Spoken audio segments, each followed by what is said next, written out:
I became, I suppose, a campaigner for the rights of children who were being sexually abused, kind of by accident. In 1980, a story emerged about Kincora. It appeared in the Irish Independent, 24th of January. And the allegation was that the staff at Kincora House, which was a hostel for adolescent boys who were making the transition from childhood to adulthood, not only were they being sexually abused, but there was some kind of sex ring and they were being used for prostitution. And the 3 staff at the hostel were suspended. The staff were Joe Mains, Raymond Semple, and a man called Willie McGrath. Once they were suspended, the stories began to emerge about McGrath's political connections. There was great intrigue. Everyone was waiting for the trial to find out about William McGrath. At first, he said he would plead not guilty, so it looked like there was going to be an extended trial and a lot of information would emerge. But on the eve of the trial, McGrath changed his plea to guilty, and we were denied the ventilation of the facts of that case. It didn't diminish the public desire to know what was going on. The BBC gave me 3 months off the newsroom rota to go and find out what was going on. And I'm just trying to explain to you the background of how I became involved in this. And I'm going to read a couple of very short bits out of this. One is, should be a young reporter, I suppose, who's getting his teeth into something for the first time. And it's kind of Raymond Chandler, really. But I'll read it to you and it'll explain something that I did very early on, and which was very important in the way in which I eventually handled this story. It's just part of the prologue in the book. And as I drove along North Road past Van Morrison's Cypress Avenue, the car headlights suddenly fell on the deserted building up ahead at the junction with the Upper Newtonards Road. It was a cold night in January 1982, and I was about to do something which my bosses at the BBC in Belfast would not have approved. The building on the corner opposite was in complete darkness, as it had been since spring of the previous year, when the police began closing in on the 3 pederasts who worked there, all of whom had finally been jailed a few weeks before my journey.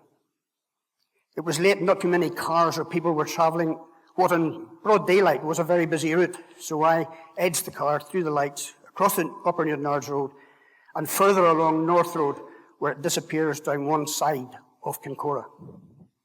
What happened next was I sat in the car for about 10 minutes, rigid with fear. I had in my pockets the keys of the house I'd been given by someone who I've never identified, but he worked in social work.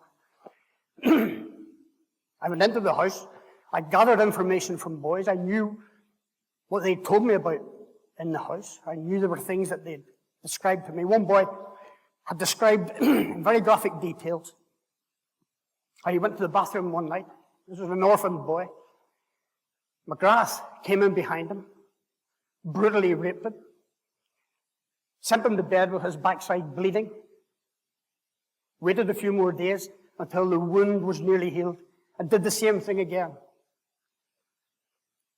I never, ever thought of anyone doing anything like that to another human being. It was scary. I met other boys who told stories. I'll just read one little extract. I don't want to be voyeuristic. I'll just read you this, and it'll explain another aspect of this which really scared me. This was from a man who doesn't mind being identified. His name was Hugh Quinn. And this is what he told me. I'm now a practicing homosexual, and I think that I am the way I am as a result of what Joe Mains did with me when I lived in Kincora. I have a certain amount of resentment towards Joe Mains for what he did, but I have kept in touch with him because when you're an orphan, you have no one other than the people who run the homes you've lived in. So the man who destroyed his life remained a friend. That's all he could turn to. From Kincora, it took 16 years to get that book written. It took 10 years to get to a point of telling the story on BBC Two television. I managed to persuade the BBC in London to do 1 hour when I discovered that the policeman who'd been telling me in 1982 that the noise I was making about Concora was causing eruptions and rumbles over in London. I didn't really understand what he meant at the time. But in 1991, he came to me and he said, "Chris, here's what happened. You didn't get the message, and I didn't want to give it to you because I had a job and I wanted my pension," understandably. But what was happening was that he was asking the state to produce an MI5 officer called Ian Cameron for interview. Cameron had taken a British Army intelligence officer who'd been trying to get the police interested in what was going on in Concora. And he'd been told by MI5 to keep his mouth shut if he wanted to keep his job and his pension. We told the story. We found the Army intelligence officer. He was a Scotsman. He was living in Yorkshire. And that was the first indication in real terms that I had that the state was interfering in this investigation. Not only did they block George Caskey, who was the RUC officer in charge of the investigation, but they blocked the man from England, Sir George Terry, who came in to review the police investigation and to conduct another investigation. The MOD had succeeded in obstructing 2 official investigations into Concora. And why? Because one of the rapists in Concora was an agent of MI5, William McGrath. He was an Orange Order leader. He had his own Orange Lodge with an Irish inscription on the banner. And so he was of some use to the British state. So the human rights of children didn't count when it came to protecting the integrity of the state. It didn't matter that children were being raped. They could have stopped the pain and agony 10 years before, but they didn't. And after all these years, I've covered other stories about children whose human rights were ignored, involving churches, the Mormon church. I discovered that a girl who was being raped by her father when she was having epileptic fits went to the police as a 13-year-old, made a statement. Her mother was called to the police station. She was persuaded to go back to the house on the understanding that the abusing father wouldn't be there. When she got to the house, of course, he was there. She was summoned down to the living room later that evening, and there she stood in front of the father and the mother, and guess what? The bishop from the Mormon church, who told her to go to the police and retract her statement because she was bringing disgrace on the name of the family. The bishop of the Mormon church was an RUC sergeant. And there he is sitting where a child is telling him about being raped by her father, and he says, "Withdraw your statement." What's that about? Didn't understand it. The girl did withdraw her statement.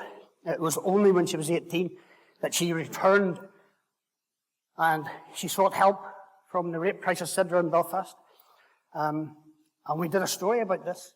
Because guess what? Although they didn't bring the father in the first time and put him before the courts, they took mum and dad up to Hyde Bank probation service, and they helped the two, mum and dad, get over the problem of dad being a paedophile. The girl was left at the age of 13 with no one to help her. At 18, she got help from Eileen Calder in the Rape Crisis Centre. And I'm glad to say that her father got jailed. He got 7 years. She had walked out and disowned her mum because mum hadn't been supportive. Now, gladly, I can tell you they're back together, and mum and daughter are away from the abusing father, and she's leading a normal life and has a family of her own. The system let her down. It's as if the system doesn't want to listen to children. They've got rights. Does anybody care? It appears so. The state doesn't care. If it suits them, children can be raped and abused. And then there's the other story I covered was Brendan Smith. It just seems authorities, wherever they are, don't care about the rights of children. They certainly didn't in the Catholic Church. They ignored me when I made the first program, didn't want to talk to me. I was horrified by the tales that I heard. One family, 4 children, all abused. Smith would come to the house as the family friend. He would go upstairs, and whilst dinner's being made for him downstairs, he would abuse the kids upstairs. Excuse me one second.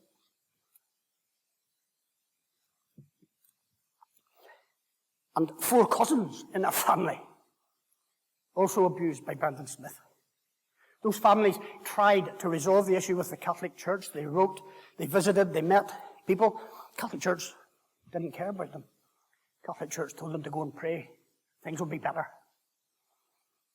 But things didn't get better. Children attempted suicide. Still the church ignored them. One of the abused wasn't even here when the families began to discover what had happened to their children. He was living in London. He had put all of this behind him. But the police visited, and it was just a wee trigger. It changed his life, because once they'd opened the Pandora's box, he was in there. It destroyed his life on the other hand. He gave statements to the police, but his life was never the same again. He came back home. He sold his place in London eventually, and I tried to get him help. I arranged help for him whilst he was in Donegal. He couldn't afford the bus fare to get to Derry to get the help. But he's got friends in Donegal now, and they've helped him.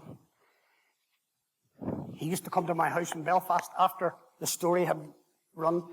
He'd sit and wait until we were alone, and he could have a drink of whiskey, and he'd tell me more and more details, things that he hadn't told me when he did an interview for the first program.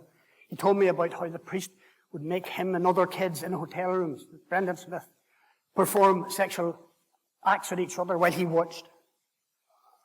He told me that when he was lying in his bed, when Smith called, to try and avoid Smith, Smith would come upstairs and abuse him, and the first thing he did when Smith left was he ran to the wardrobe and got into the wardrobe and held on to his mother's dresses, because that gave him the smell of the dresses, the smell of his mother, the feel of the dresses that she wore, gave him comfort. He became a cross-dresser for a time as a result of that. So these are stories that people, I don't think, really understand, that when children are used and abused in a sexual way, there's a depth of pain that can never be fathomed here. A few weeks ago, I was interviewing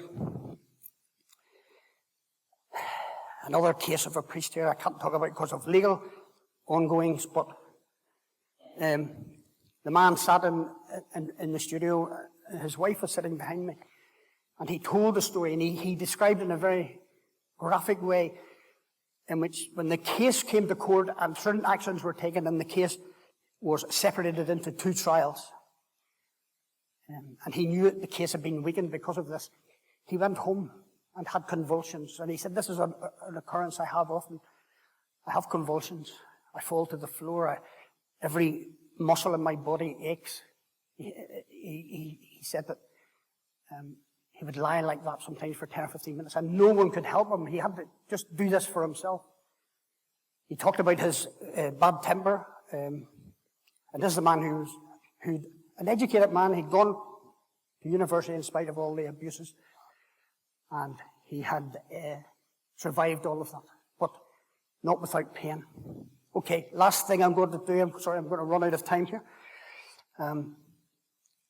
A little bit of the poem from the guy in Donegal. I'll not read it all, but this is what he gave me one night when we were sitting having a drink. I'll read the first few sentences. 8:30, feeling lonely and depressed, suicidal, looking for a turning point in my emotions. There seems to be no crossroads to change direction as I have travelled all the roads. Looking at the end of the road, dead end. Grass or sea. Looks inviting, cold, but could be warm on the other side. For people who steal from children something that can't be replaced, I'm afraid I'm going to go against the previous speaker. there has to be somewhere to put them away, because if we're serious about protecting kids from this generation and the next generation, these guys have to be put away, and put away for life, out of harm's way. Thank you very much.